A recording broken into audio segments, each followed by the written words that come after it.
매일 아침 책 읽기로 하루를 시작하는 행복 습관, 미라클 독서입니다. 오늘 함께 읽어볼 책은 재무제표를 알면 오르는 주식이 보인다. 주가 급등의 비밀이 담긴 재무제표 독해법. 양대천 지음, 네이트 북스에서 펴낸 책입니다. 차례. 지은이의 말. 주가와 직결되는 재무제표의 핵심은 따로 있다. 1부. 재무제표를 보면 주가가 보인다. 2부. 재무제표 항목과 주가 분석. 3부. 시장 지표와 가치 평가법. 4부. 재무제표가 처음이라면 꼭 알아야 할 것들. 에필로그. 재무제표를 제대로만 보면 주가는 선명하게 보인다. 차례는 이렇게 되어 있고요. 지은이의 말부터 읽어보도록 하겠습니다. 지은이의 말. 주가와 직결되는 재무제표의 핵심은 따로 있다. 오직 주식 투자자를 위해 이 책을 썼습니다. 많은 노력을 기울였지만 차트 분석을 통해 별로 얻은 것이 없다는 걸 뒤늦게 깨달은 주식 투자자도 좋습니다. 또한 재무제표를 통해 무언가를 진정 얻고 싶었지만 재무제표 해독 자체가 어려웠던 주식 투자자도 좋습니다. 주식 투자자들이 재무제표를 대하는 잘못된 습관이 몇 가지 있습니다. 많은 이들이 재무제표를 공부하려 듭니다. 나아가 공인회계사처럼 마치 회계 부정이나 오류를 발견해야 할 것 같은 비장한 마음으로 재무제표를 대합니다. 그래서 오히려 그 부담감 때문에 재무제표 자체가 보기 싫어지기도 합니다. 백화점에 나열된 상품들을 샅샅이 살펴보듯이 재무제표의 각 항목들을 조목조목 이해했다고 칩시다. 그렇게 이해하면 과연 내가 투자할 주식의 주가가 보일까요? 필자의 답은 간단합니다. 재무제표를 공부하지 마십시오. 대신에 주식 투자자는 주가에 영향을 줄 수 있는 중요한 항목만 체크하면 그만입니다. 이 책에서 분명히 말합니다. 재무제표를 너무 복잡하게 생각하고 해독하려 하지 마십시오.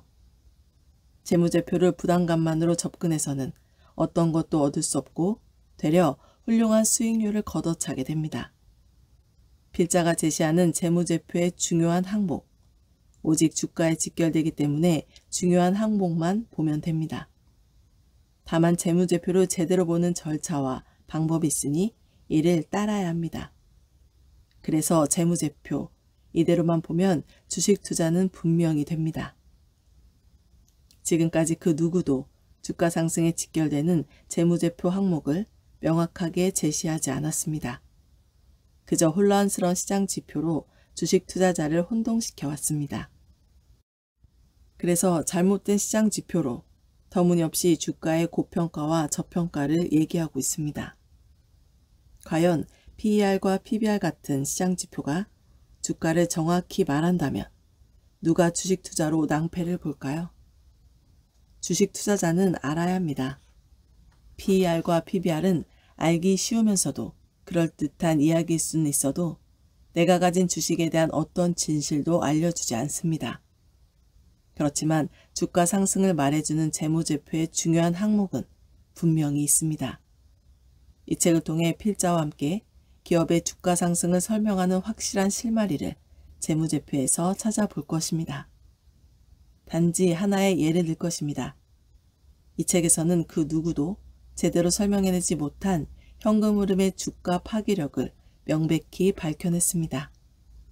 많은 주식 전문가들조차도 현금 흐름이 중요함을 인지하면서도 현금 흐름과 주가 변동 간의 맥락을 정확히 짚어내지 못했습니다. 현금 흐름은 현금 흐름이고 주가는 주가입니다. 필자는 영업활동 현금 흐름을 통해 주가 상승을 예측하고 잉어 현금 흐름을 통해 급등주를 정확히 찝어낼 수 있음을 역설합니다. 그러니 필자가 제안한 그대로 재무제표를 보게 되면 주가가 선명히 보일 것입니다. 만약 당신이 재무제표를 잘 모르는 초보 투자자라 하더라도 두려워할 필요가 없습니다. 이 책은 복잡한 회계 처리에 대해서는 일절 언급이 없을 것입니다. 투자자로서 당신이 필요한 정보는 재무제표 속의 알짜 정보일 뿐이지 회계 수업을 듣고자 하는 건 아닐 것입니다. 그러니 당신이 초보 투자자이든 고수이든 꼭 필자가 제안한 절차대로 재무제표에 접근해 볼 것을 권합니다. 이 책의 구성은 다음과 같습니다. 일부 재무제표를 보면 주가가 보인다에서는 재무제표의 중요한 항목을 보면 주가 상승, 나아가 주가 급등을 잡아낼 수 있음을 역설합니다. 2부 재무제표 항목과 주가 분석에서는 주가 상승과 직결되는 재무제표의 중요한 항목에 대해 체크하는 절차와 방법에 대해 상세히 설명합니다. 마지막 3부 시장지표와 가치평가법에서는 현행 시장지표와 기업가치평가 방법에 대해 전반적으로 살펴봄과 동시에 허와 실을 따져본 후 주식 투자자 관점에서 재무제표를 확인하는 절차를 확실히 하면서 마무리합니다. 한편 재무제표의 생소한 초보 투자자들도 재무제표 용어를 쉽게 이해하고 재무제표 및 각종 주식 정보의 접근이 용이하도록 4부 재무제표가 처음이라면 꼭 알아야 할 것들과 용어 해설을 충분히 활용해 상세히 설명하고자 했습니다. 재무제표에 익숙하지 않다면 4부를 먼저 읽어도 좋겠습니다. 이 책에는 불필요하게 지엽적인 것을 배제하고 오직 주가 상승을 잡아낼 수 있는 재무제표 항목만을 담았습니다. 또한 군더더기 없이 알기 쉽게 설명했습니다. 그렇지만 주식 투자자가 꼭 알아야 할 내용은 전체적인 그림에서 출발해 가능한 충실히 접근하고자 했습니다. 필자는 이 책으로 독자가 주식시장에서 진정한 고수가 되리라 믿습니다. 양대천 1장 재무제표 속에 주가가 있다. 1. 재무제표 항목에서 주가를 발견하자. 이 책을 시작하기 전에 조심스레 다음과 같은 질문을 던지고 싶습니다. 주식 투자자로서 당신은 재무제표를 볼 줄 아나요? 만약 당신이 그렇지 않다면 다음을 생각해 봅시다. 시장은 기업들의 실적 발표를 매번 기대하고 기다립니다. 그래서 예상치에 부합하거나 넘어서면 어닝 서프라이즈라 해서 주가가 오릅니다. 반대로 예상치에 부합하지 못하면 어닝 쇼크라 해서 주가가 급락합니다. 시장은 기업의 실적을 그토록 주시하고 주가도 이같이 실적에 매달리는데 왜 당신은 그러한 실적에는 관심이 없을까요? 발표되는 실적은 뉴스를 통해 실시간으로 알 수 있고 주가도 그 실적에 맞추어 알아서 반응할 것입니다. 그러므로 당신은 뉴스나 전문가 의견 등을 종합해 앞으로의 기업의 성장성을 나름대로 판단하고 실적 발표 이후 주식의 차트와 스굽을 분석하는 데도 매우 바쁠 것입니다. 그래서 당신은 실적은 실적일 뿐이고 여러 가지를 고려한 내 분석이 중요합니다. 물론 투자의 책임은 전적으로 내게 있으니까요. 라고 말할 수 있습니다. 이러한 생각은 재무제표를 본다고 실적에 대해 뭘 더 알겠어? 또는 재무제표를 본다고 주가를 알겠어? 라는 재무제표에 대한 막연한 불신에서 기인할 것입니다. 재무제표를 본다고 주가를 알겠어? 자, 그럼 재무제표를 볼 줄 아는 당신은 어떤가요? 그리도 어렵다는 재무제표를 공부하고 또 공부했지만 여전히 잘 모르겠나요? 아니면 실적이 주가에 영향을 미치는 것 같은데 재무제표를 읽어봐도 도통 어떻게 관련되는지를 모르겠나요? 재무제표를 읽을 줄 아는 당신이 가장 회의감이 들 때는 언제일까요? 아마 다음의 경우가 한 예일 것입니다. 당신은 A기업과 B기업의 주식을 가지고 있습니다. A기업이 어닝 서프라이즈의 실적을 발표했습니다. 당신은 당신의 투자 성공을 자축하면서 A기업의 주식을 당분간 보유할 것을 결정했습니다. 그런데 이미 시장에 노출된 호재라 역설적이게도 A기업의 주가가 오히려 급락합니다. 반대로 B기업의 실적이 매우 안 좋아서 당신은 실적 발표와 함께 바로 B기업의 주식을 팔았습니다. 그런데 B기업의 주가는 오히려 계속 오르고 있습니다. 필자도 이런 상황이라면 다시는 재무제표를 보지 않을 것입니다. 휴지통에 던져버릴 쓰레기 1호로 재무제표를 꼽을 것입니다. 어닝 서프라이즈와 어닝 쇼크의 진실. 우선 발표되는 실적과 반대되는 주가의 움직임이 있었던 경우를 얘기해 봅시다.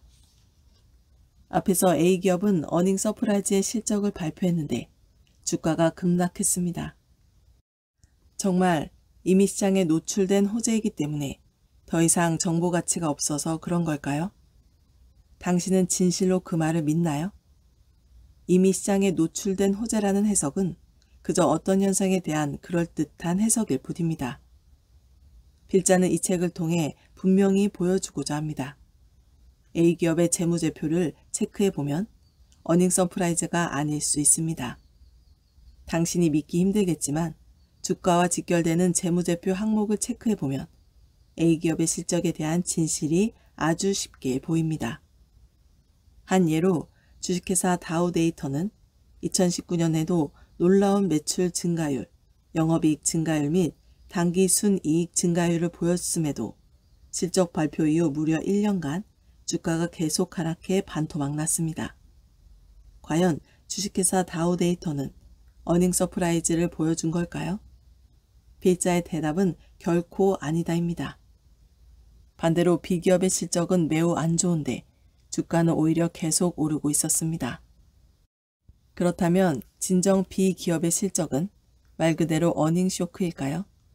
필자의 답은 재무제표를 체크해보면 B기업의 실적은 실제로 괜찮았을 것입니다. 굳이 멀리서 찾아볼 것 없습니다. 우리가 잘 알고 있는 카카오의 경우를 봅시다. 카카오는 2020년 2월 13일에 2019년도 실적을 발표했습니다. 이때 장사 이래 최대 규모의 당기 순손실을 기록했고 더구나 적자 전환이었습니다. 그런데 카카오의 주식은 실적 발표와 함께 급등하기 시작했습니다. 보다 자세한 내용은 일부에서 확인할 수 있습니다. 재무제표로 실적을 제대로 꿰뚫어보자. 시장 참여자들은 발표되는 실적에 귀를 곤두세우고 이에 매달립니다. 그런데 문제는 투자자들은 실적이 발표되는 순간 그 실적을 모두 이해한 것처럼 착각에 빠진다는 것입니다. 독자 여러분은 발표되는 실적 그 자체를 그대로 믿나요? 혹시 그 내막이나 진실을 보다 자세히 보고 싶지는 않나요? 물론 시장에는 주식 전문가도 있고 재무제표 전문가도 있습니다. 그런데 재무제표 항목과 주가를 연계하려는 노력은 미비했습니다. 과연 실적과 관련된 시장 지표를 방만한 나열이 주식 투자자에게 도움이 되었을까요? 전문가들조차 적정 주가 자체에는 온통 관심을 기울이지만 주가 변동을 유발하는 어떤 실마리를 재무제표에서 찾으려 하지는 않습니다. 실적은 분명히 주가로 이어집니다. 다만 우리가 실적을 제대로 보지 않은 것입니다. PER, PBR 등 지표를 열거한다고 해서 또는 백화점식으로 나열된 재무제표 항목을 훑어본다고 해서 실적이 이해되는 건 결코 아닙니다. 만약 누군가 재무제표를 통해 실적을 제대로 꿰뚫어 본다면 그의 눈에 분명히 주가의 변동도 보일 것입니다. 물론 일시적인 등락은 다소 있겠지만 장기적으로 주가는 반드시 재무제표가 보여주는 진실에 수렴합니다.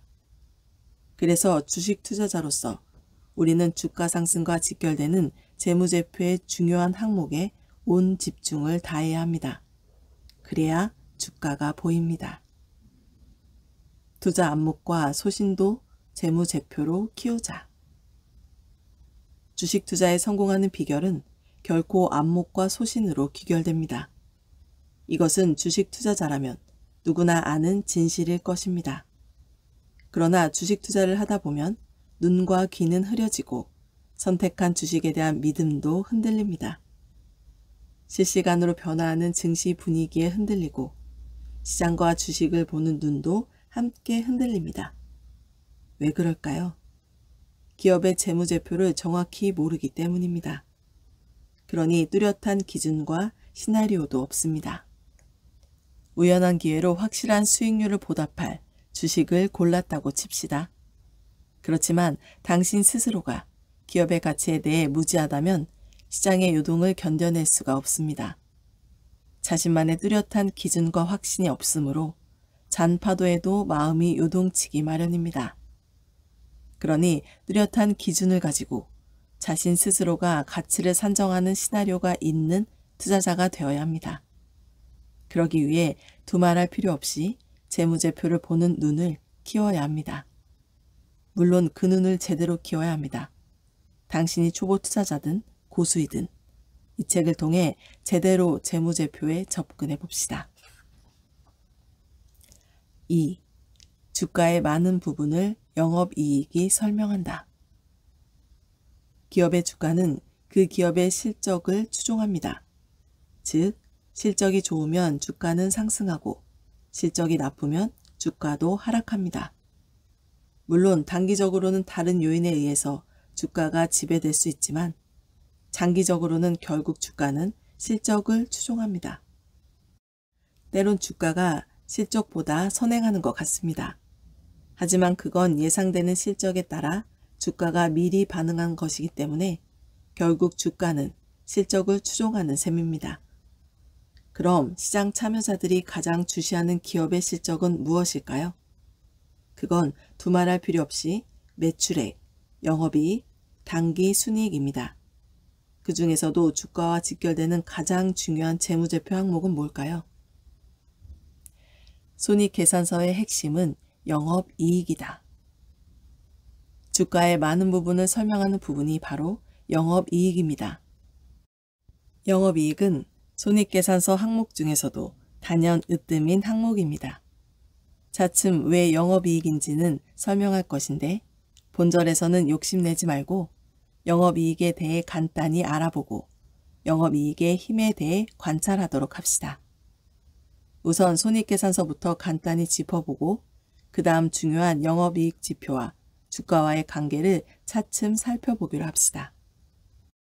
다음은 일반적인 공시 형태의 손익계산서입니다. 이 손익계산서를 보면 매출액에서 출발해 점선 박스 영역에 영업이익이 보입니다.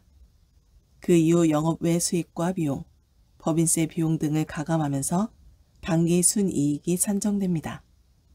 그 이후 총포괄손익이라는 낯선 용어도 보이지만 우리는 영업이익과 당기순이익 정도의 개념까지만 고려합시다.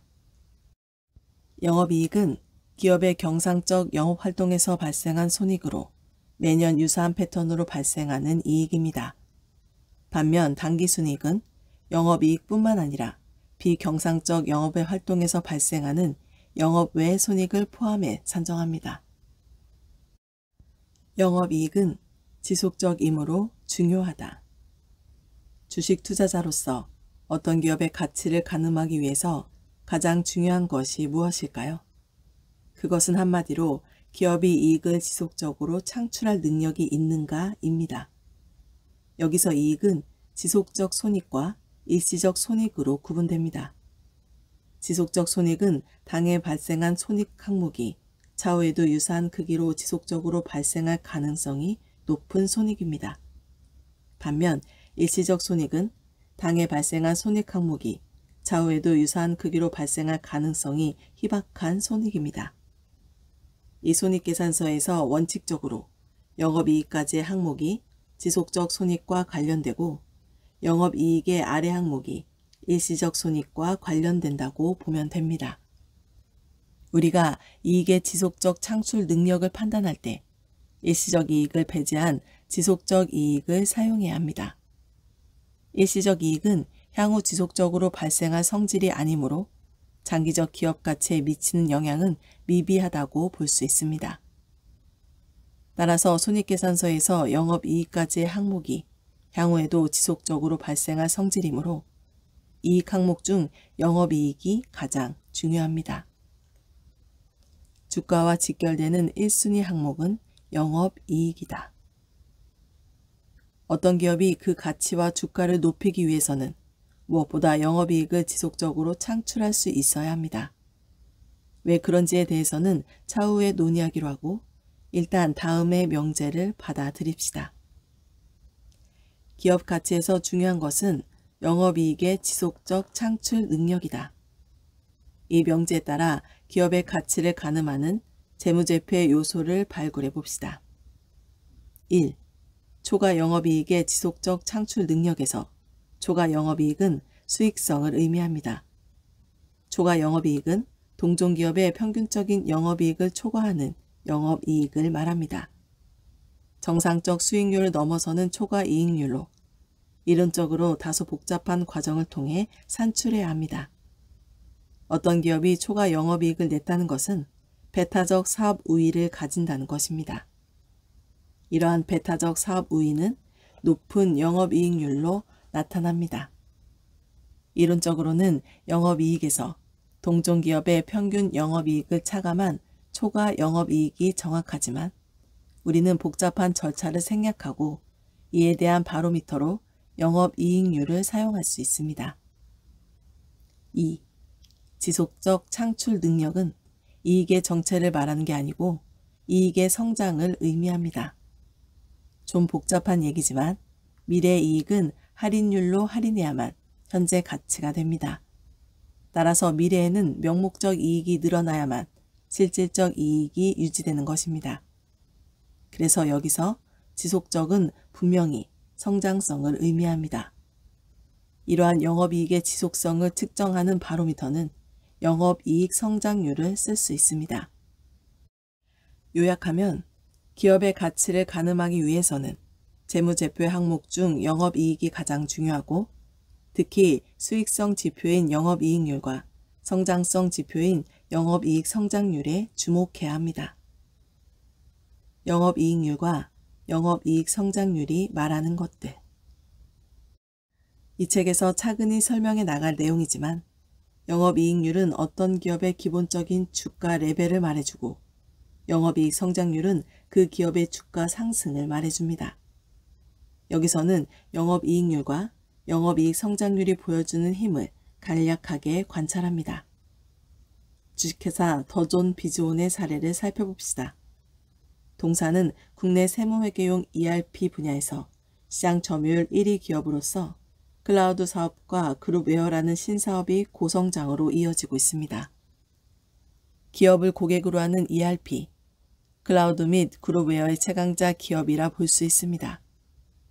아래는 동사의 영업이익 지표인 영업이익률과 영업이익 성장률입니다. 동사의 영업이익률은 과거부터 20% 이상 높은 수치를 보이는데 2019년 말에는 무려 25.4%에 이릅니다. 필자는 영업이익률 20% 이상의 기업은 배타적인 사업 우위를 가진 기업으로 봅니다. 다음은 더존 비즈온의 주가 추이입니다. 이 주가 그래프를 보면 더존 비즈온의 주가는 장기적 상승 추세에 있습니다. 이러한 상승 에너지는 높은 영업이익 성장률에서 찾을 수 있습니다. 동사의 2019년 말 현재 영업이익 성장률은 23.7%로 2018년을 제외하고는 과거부터 20% 수준을 월등히 초과하는 엄청난 성장률을 보여왔습니다. 동사는 이러한 놀라운 영업이익률과 영업이익 성장률로 말미암아 2019년 말 8만 1,000원의 종가를 기록합니다. 이때 PER은 48.58입니다. 통상 코스피 시장에선 PER 10배를 기준으로 고평가 주식과 저평가 주식으로 나누고 있으니 PER 관점에서도 놀라운 수치입니다. 2018년도 잠시 주목해 봅시다. 2018년도 영업이익 성장률은 연간 6.9% 수준을 보이며 주춤해집니다. 이에 따라 주가 상승도 주춤합니다. 그렇지만 월등한 영업이익률을 유지하고 있어 주가의 레벨 자체는 유지합니다. 다시 2019년부터 과거의 열등한 영업이익 성장률을 회복하면서 주가는 다시 상승 추세에 오릅니다. 결론은 다음과 같습니다. 더존 비즈온의 주가 수준이 동종기업의 주가보다 높은 범위에서 움직인다면 그건 더존비존의 영업이익률에서 찾을 수 있습니다. 그리고 주가가 장기적 상승 추세에 있다면 그건 높은 영업이익 성장률에서 찾을 수 있습니다. 요약하면 수익성의 바로미터인 영업이익률은 주가 레벨을 설명해주고 성장성의 바로미터인 영업이익 성장률은 주가 상승을 설명해줍니다. 그러나 이 두 개의 비율로만 기업의 주가 수준을 판단해 버리면 안 됩니다. 이 책에서 시종일관 강조하는 사항은 바로 몇 개의 지표로 주가를 속단하는 오류입니다. 아무리 좋은 지표라 해도 그것만으로 투자 주식을 결정해서는 안 됩니다. 그럼 무엇이 더 있을까요? 앞으로 필자와 함께 재무제표의 중요한 항목을 점검하고 그것이 무엇인지 살펴봅시다. 3. 영업활동 현금 흐름을 모르면 주식 투자하지 마라. 어떤 기업의 영업이익률이 높으면 동종기업보다 높은 수준의 주가 레벨이 있는데 이후 주가의 상승과 하락은 영업이익 성장률에 달려있다고 앞에서 말했습니다. 그렇지만 우리는 영업이익 수치를 그대로 받아들이면 곤란합니다. 이 또한 차츰 논의할 것이지만 간략하게만 말하면 회사의 회계 처리가 다르고 경우에 따라 회사가 이익 수치를 임의로 조정할 수 있는 여지가 크기 때문입니다. 현행 회계 기준은 동일한 경제적 사건이나 거래에 대해 회사의 회계 방침과 거래의 실질에 따라 다양한 회계 처리 방법을 인정하고 있습니다. 그러다 보니 동일한 거래라 하더라도 각 회사마다 회계 처리가 상이할 수 있고 이에 따라서 이익 수치도 제각기 달라질 수 있습니다. 그렇다면 영업이익에 대해 보다 큰 진실을 말해주는 항목이 과연 있을까요? 모두가 영업활동 현금 흐름에 무지하다. 영업이익에 대해 보다 큰 진실을 말해주는 항목이 다행히 있습니다. 그건 바로 영업활동 현금 흐름입니다. 그런데 많은 투자자들은 영업활동 현금 흐름에 관심이 없습니다. 또한 그 개념에 대해 알고 싶어 하지도 않습니다. 이 둘의 구분은 그다지 어렵지 않습니다. 영업이익과 영업활동 현금 흐름은 장부상의 이익이냐 아니면 현금 관점에서의 이익이냐의 차이일 뿐 사실상 크게 다른 개념이 아닙니다.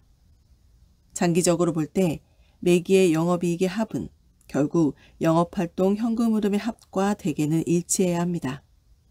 그런데 영업활동 현금 흐름은 조작이 사실상 불가능하므로 영업성과의 진실을 그대로 말해줍니다. 특히 장기적으로 볼 때 영업활동 현금 흐름은 정확한 지표가 됩니다.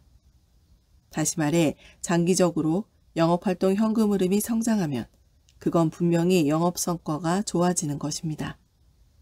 회사의 방침이나 목적에 따라 영업이익은 다소 춤을 출 수도 있지만 영업활동 현금 흐름은 그 어떤 경우에도 오직 진실만을 말합니다. 영업활동 현금 흐름은 우리가 가장 믿고 의존할 수 있는 수치입니다. 본절에서는 주가가 결국 장기적으로 영업활동 현금 흐름과 맥을 함께함을 객관적으로 관찰할 것입니다. 다양한 국내외 기업들의 사례를 통해 살펴보겠습니다. 장사 이래 최대 적자를 달성한 카카오. 먼저 카카오의 이익 지표를 살펴봅시다. 그리고 왜 동사의 주가가 이익 지표와는 다르게 움직이는지를 알아봅시다. 카카오는 대한민국 4,700만이 가입하고 있는 카카오톡이라는 SNS 앱을 기반으로 다양한 분야로 사업을 확장하고 있는 플랫폼과 콘텐츠 사업의 국내 최강자 기업입니다. 카카오의 사업은 카카오로 쇼핑하고 선물을 보내고 결제하고 웹툰과 동영상을 즐겨보는 소비자의 패턴을 추종한다는 내용으로 집약할 수 있습니다. 아래는 카카오의 최근 4개년간 실적을 보여줍니다. 카카오의 실적을 살펴보면 2019년도 영업이익은 2,068억 원, 당기순이익 마이너스 3,419억 원 및 지배주주 순이익 마이너스 3,010억 원을 기록했습니다. 주목되는 점은 당기순이익이 적자 전환이라는 것입니다. 카카오는 2020년 2월 13일에 2019년도 실적을 발표했습니다. 엄청난 규모의 단기 순손실을 기록한 사실을 보면 카카오의 주가는 실적 발표 이후 큰 하락이 예상됩니다. 적자 전환인데 주가는 왜 급등? 그럼 카카오의 주가 그래프를 살펴봅시다. 이 주가 그래프를 보면 2020년 2월 13일 실적 발표 이후 주가가 급상승합니다. 이런 상황을 어떻게 생각하나요? 시장이 카카오의 미래 성장성을 신뢰한다 하더라도 적자 기업의 주가가 오히려 급상승한다는 것은 비상식적입니다. 더 중요한 것은 창사 이래 최대 적자에, 그것도 정기 흑자에서 적자 전환 아닐까요? 이와 같은 상황은 재무제표에서 그 실마리를 분명히 찾을 수 있습니다. 우선 살펴볼 사항은 무엇보다 영업이익입니다. 단기순 손실에도 불구하고 영업이익은 흑자는 물론 전년 대비 183.5%가 증가하고 있습니다. 이 사실만 놓고 보면 단기순이익보다 영업이익이 주가에 대한 설명력이 높다고 볼 수 있습니다. 반면 전년도의 영업이익이 상대적으로 낮은 수준이므로 전년도 대비 영업이익 성장률의 의미는 다소 반감됩니다. 어쨌든 동사의 영업이익 성장이 크더라도 엄청난 규모의 단기순 손실이 주는 충격을 상쇄시킨다고 보기엔 현재까지는 무리입니다. 영업활동 현금 흐름은 영업성과의 진실을 말한다. 이렇게 이익지표가 혼선되는 상황에서 우리는 무엇을 살펴봐야 할까요? 그렇습니다. 바로 영업활동 현금 흐름입니다. 영업활동 현금 흐름은 영업성과의 진실을 말해주는 재무제표 항목입니다. 우리가 언제나 믿고 신뢰할 수 있는 지표가 영업활동 현금 흐름입니다. 자, 그럼 카카오의 영업활동 현금 흐름을 살펴봅시다. 연도별 영업활동 현금 흐름을 살펴보면 2016년부터 추세적으로 상승하고 있습니다. 특히 2019년에 영업활동 현금 흐름은 7,525억 원으로 전기 대비 53%가 급증합니다. 즉, 동사의 영업활동 현금 흐름은 장기적 증가 추세이고 2019년도에는 급증한다로 간단하게 요약됩니다. 앞의 주가 그래프를 영업활동 현금 흐름의 추이로 비교해 봅시다. 어떤가요? 카카오의 장기적 주가 흐름은 영업활동 현금 흐름의 추세와 유사함을 알 수 있습니다. 특히 2019년도 대규모의 단기순 손실을 기록했지만 영업활동 현금 흐름은 반대로 영업시적이 매우 좋았음을 말하고 있습니다. 이에 화답해 2020년 2월 실적 발표 시즌의 주가는 분명히 긍정적으로 반응하고 있습니다. 이처럼 어떤 기업의 주가를 살펴볼 때 이익지표에만 의존해서는 안 됩니다. 특히 영업활동 현금 흐름을 결코 배제해서는 안 됩니다. 여기까지의 결론을 내봅시다. 이익지표는 매우 중요합니다. 그런데 영업활동 현금 흐름은 실적에 관해 보다 큰 진실을 말합니다. 잠깐, 위의 설명 가운데 당신이 카카오의 재무제표에서 놓친 건 없는지 필자는 묻고 싶습니다. 잘 모르겠다면 앞에 카카오의 연결 손익계산서를 다시 한번 살펴보고 뭔가 놓친 게 없는지 확인해 봅시다. 만약 발견하지 못한다면 당신은 재무제표 까막눈입니다. 그렇습니다. 2019년에 기타 비용이 보이나요? 5,214억이라는 엄청난 숫자가 보입니다. 전년도나 과거에는 나타나지 않는 급증한 비용입니다. 그 비용에 대해 자세히 파고들어야 합니다. 앞으로 점차 재무제표에 파고들어 카카오의 주가를 잡아볼 것입니다. 오늘 미라클 독서는 여기까지 읽도록 하겠습니다. 오늘도 감사합니다.